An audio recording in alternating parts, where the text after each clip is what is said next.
February 1959. The Ural Mountains. Cold, endless, ancient.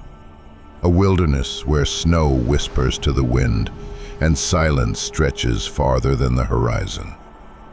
Here, in this vast white emptiness, 9 young hikers began their journey into the unknown. They were strong, experienced, prepared. They trusted their skill and each other. But the mountain they faced did not care for courage or reason or strength.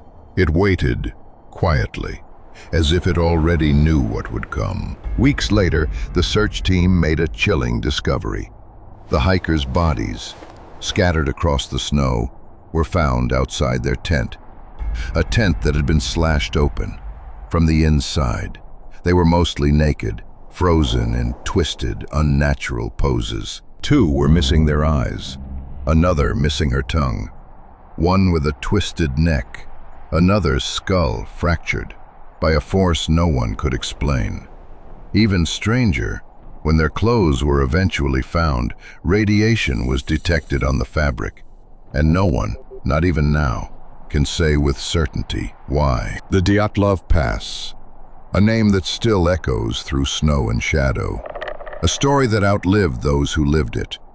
This is not just a tragedy, it is a mirror, reflecting what happens when humanity meets the wild, and the wild reminds us who truly holds power. At the center stood Igor Dyatlov, engineer, inventor, perfectionist. He organized the expedition, chose the route, and inspired confidence in everyone who followed him. Zina Kolmogorova, lively, fearless, known for smiling even when frost clung to her eyelashes. Lyudmila Dubinina, strong, outspoken, the only woman to challenge Dyatlov directly when she disagreed. Rustem Slobodin, athlete, calm, tireless. Yuri Doroshenko and Yuri Krivonishenko, inseparable friends, bringing laughter to every frozen campfire. Alexander Kolevatov, quiet and analytical, always documenting, always observing. Nikolai Thibault Brignol, the thinker, split between science and philosophy. And Semyon Zolotaryov, the outsider, older, experienced. A soldier who had seen war. He joined the group at the last minute. No one knew him well, and that too would one day feed the mystery. 9 lives. 9 stories converging on one mountain. In photographs, they are radiant, smiles bright against the pale snow. Young, alive, and unaware they were walking into history. They spent months preparing, gear tested, supplies packed, every item weighed and recorded. Their goal? Reach Mount Otorten. Its name in Mansi means, "Don't go there." They laughed when they heard that. Superstition had no place in science. At the Sverdlovsk train station, they waved to friends and family through snow. "Back in a few weeks," someone called. The words hung in the air like a promise. That night the train carried them north. They sang folk songs in the carriage, wrote about how the mood is wonderful, and drew mountains in their diaries. They were chasing the purity of adventure, the kind that lives just beyond fear. By January 27th, they reached the last inhabited village. From there, nothing but forest, mountain, and wind. They skied through endless snowfields, their sleds cutting narrow trails through the white. Each night they built fires that flickered weakly against the cold. They wrote of exhaustion and laughter, of small injuries, broken skis, and the quiet beauty of the mountains. "Everything is going well," one wrote. "We are strong." But as they climbed higher, the forest fell away. The world became barren. No trees, no color, just a horizon of snow and silence. The storm came suddenly. Winds tore through the valley, visibility fading to almost nothing. Still, they pressed on, guided only by compass and instinct. And somewhere in that storm, they crossed a threshold from safety into legend. February 1st, the mountain rose before them. Kholat Syakhl, In Mansi, it means the mountain of the dead. Local legends spoke of vanished hunters, strange lights, and voices carried on the wind. But the Dyatlov group dismissed the stories. They were young, logical, alive. They set up camp on the slope itself, a decision that would later baffle investigators. Why not descend to the forest for shelter? Perhaps they feared losing altitude. Perhaps they wanted the challenge. Perhaps it was simply a mistake.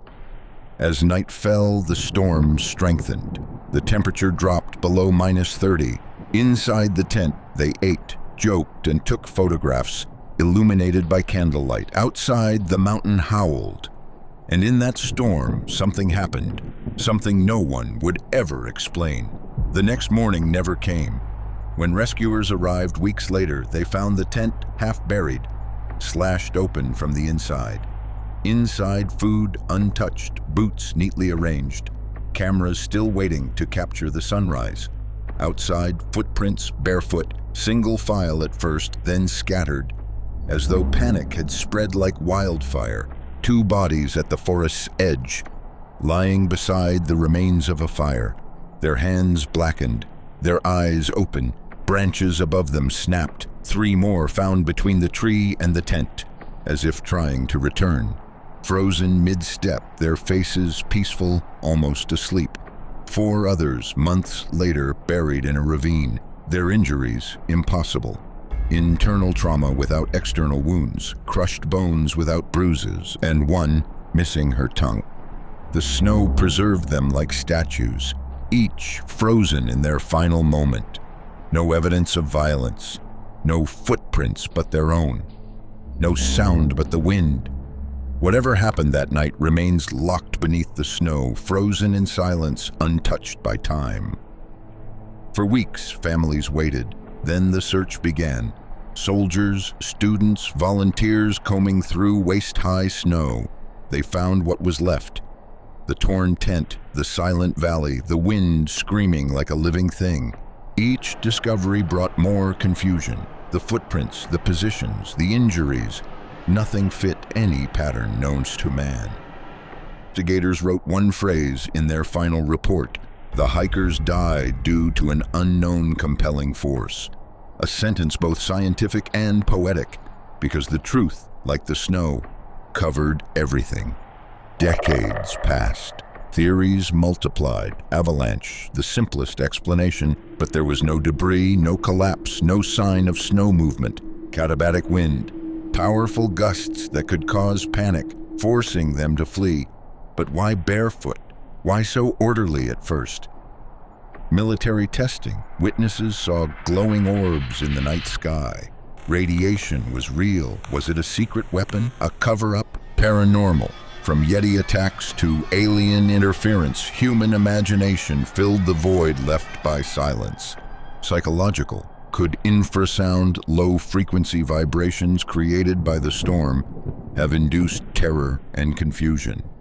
Each theory explains something, but none explain everything. And perhaps that is the cruel truth of Dyatlov Pass, that some stories resist endings. The Dyatlov Pass remains silent, eternal. The snow still falls, covering all evidence, all memory. The wind still sweeps the slope, erasing the footprints of those who return. Perhaps it was fear, perhaps it was fate, or perhaps it was the mountain itself, demanding respect from those who challenged it. 9 hikers set out to test their limits. Instead, they found the limits of life itself. Even now, when night descends on Kholat Shachol, the wind seems to speak their names. 60 years later, the Dyatlov Pass remains one of the greatest mysteries in modern history. In 2019, the case reopened.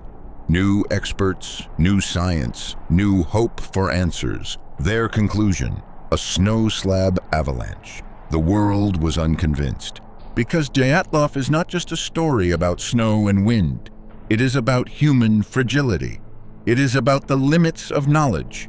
It is about 9 young lives lost to something vast, cold, and unrelenting. To this day, the mountain draws explorers, filmmakers, skeptics, believers, all hoping to feel what they felt. to stand where they stood, to find what they found. But the mountain gives nothing, only silence, only snow. Maybe that is the truth, that some mysteries exist not to be solved, but to remind us that wonder still lives in the dark. And so the Dyatlov Pass endures, not as a place of death, but as a question that refuses to fade. 9 souls rest there still, and with every gust of wind, their story continues.